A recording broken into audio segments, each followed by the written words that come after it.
Oregon man sentenced to 50 years in prison is making national headlines after walking away a free man. So what led to his case getting dismissed? Believe it or not, a dog. Listen to how this all unfolded. Josh Horner was convicted last April of sexually abusing a minor. During the trial, the girl said Horner threatened to shoot her animals if she told police about the alleged molestation.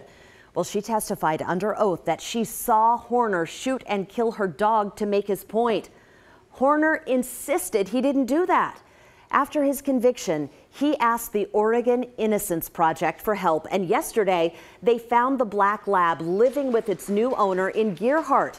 The Deschutes County District Attorney says finding Lucy proved the girl lied under oath, so the judge dismissed the case.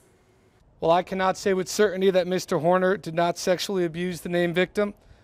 I can say I'm not convinced by a preponderance of the available evidence that he did, and I'm certainly not convinced beyond a reasonable doubt. The Oregon Innocence Project is currently working on 5 other projects across the state. This is its first ever exoneration.